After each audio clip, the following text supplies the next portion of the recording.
Hi, Jon Armstrong from Advanced Surgical.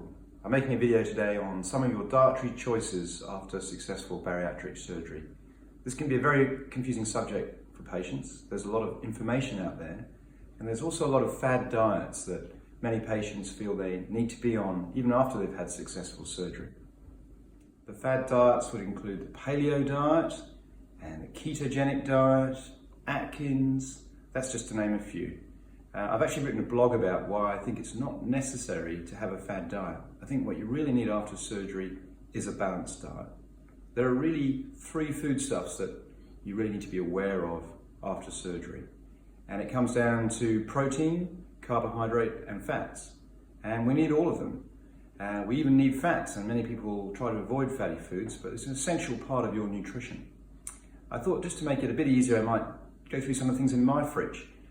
I've been doing bariatric surgery for 15 years. We've seen a lot of successes. We've seen a few failures. And over the years, I've really had to think about what I'm eating and what's in my fridge, and some of the tricks that we've come across, my wife and I, to allow us to eat healthy and really stay in as much shape as we can. Before we get into the fridge, I just wanted to mention one other thing that you should always have in the background after surgery. We're talking proteins, carbohydrates and fats, but don't forget vitamins.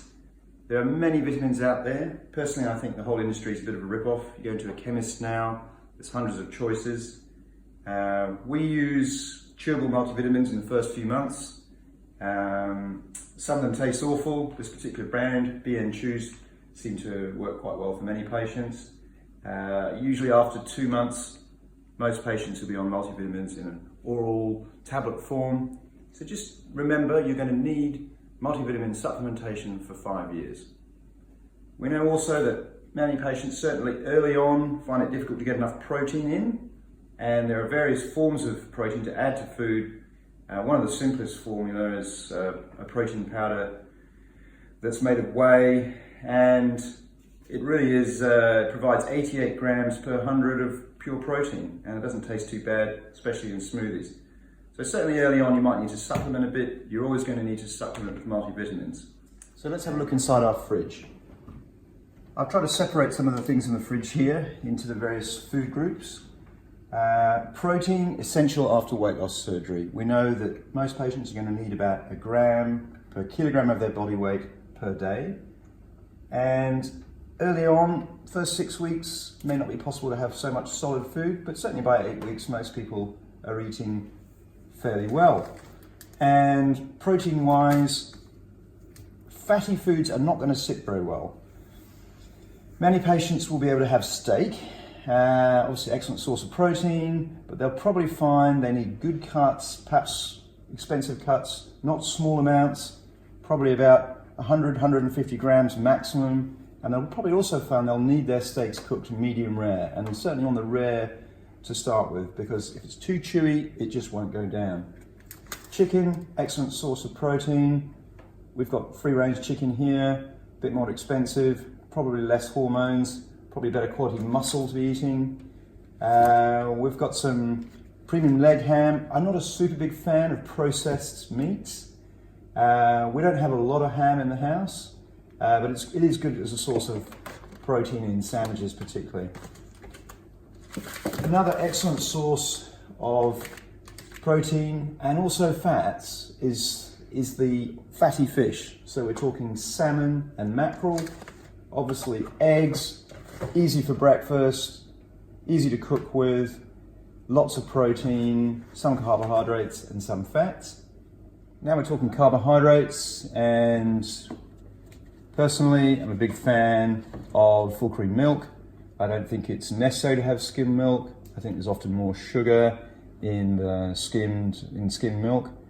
It's an excellent source of protein. We look at per 100 grams. It's actually fairly low in fat. Per 100 mils, it's only 2.2 grams of saturated fat. And carbohydrates, 49 grams per 100 mils. Fair amount, but it's a complex carbohydrate, which is okay. It's not free refined added sugars. Same with yogurts, excellent source of protein. If you pick your yogurts right, they've usually got small levels of saturated fats. This particular one, 3 grams of saturated fat per 100. fairly low in sugar. It's only 5.2 grams per 100. You can actually add some small amounts of honey just to make it taste sweeter if you don't like that rather tart taste, or your children don't. Even some of the flavored honeys, another brand's dairy product, fairly low in sugar really, 7.9 grams, which is better than 20 grams. Just on the top deck here, rice pudding. This is from yesterday. Great source, carbohydrates, proteins, not that much fat, not that much added sugar. Just on the subject of our top shelf here, we've got hummus. Again, great product, great at any stage of the day, great for snacks in between. It's actually pretty low in sugars. It's amazing, really. It's 100 grams, and this one is 0.4 grams of free refined sugars. The protein levels are 73 grams. It's absolutely fantastic. Saturated fats, 2.3 grams. Really good options. Various cheeses there. Again, you've got to be careful with cheese. Fair amount of fat in some cheeses, but obviously excellent source of protein. So moving down the shelf now, this is our fruit section. Watermelon, again, excellent source of vitamins, tiny amounts of protein, some complex sugars. Fresh fruit and vegetables, absolutely important. We've got kale there. Fresh cherry tomatoes, absolutely small and tasty, perfect with small portion size after bariatric surgery, because you will not be having big portions. So smaller tomatoes is excellent. Just moving down a bit further, fresh fruit and vegetables, beans, excellent sorts of vitamins, fresh carrots, limes and lemons, bananas. Bananas, a great source of energy during the day, complex energy, good source of potassium, an excellent food choice for a snack. Into the freezer section, again, we're thinking proteins, carbohydrates and fats as all the essentials. I see we've got some party pies here. Well, if you ever watch any of Michael Mosley from the 5 and 2 programs, you'll know that whenever he comes across unhealthy food, he puts it to the back of the freezer. And I'm not saying with ice cream, that's what he does. So either don't buy it, or if it's there, stick it down the back so it's not clearly visible. And what we have got here is a whole load of frozen fruits. Again, any stage of the day, berries, raspberries.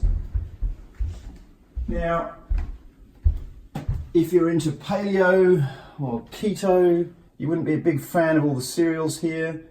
I think cereals are really important. I mean, it's an important source of fiber. Many patients, certainly older patients, will have problems with low fiber issues such as diverticular disease. We know it's essential for bowel health.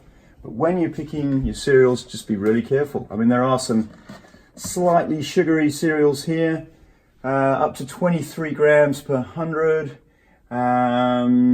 22 grams on this one. But we too try to mix things up a bit with simple oats, simple rolled oats, adding in milk, minute in the microwave. More complex Bircher muesli type products, excellent source of protein, fiber, carbohydrates, and fairly small levels of fat. Just a couple more suggestions when you're talking about snacks in the day. Tuna, excellent source of protein. Often these are swimming in fish oils, excellent source of good unsaturated fats. Beans, another excellent source of protein, low carbohydrate, low fat, excellent with salads to give you protein during the day. And that's pretty much it for our fridge and larder. Just to reiterate, it isn't too complicated after bariatric surgery. It's really thinking about your 3 food groups. It's protein, gram per kilogram per day, carbohydrates, not really a problem unless it's adding in refined sugars, and fats. Fats are an absolute essential for good body health, but you want to try and avoid the saturated fats. Try and keep your fiber levels up, and don't forget your multivitamins. Thanks for listening.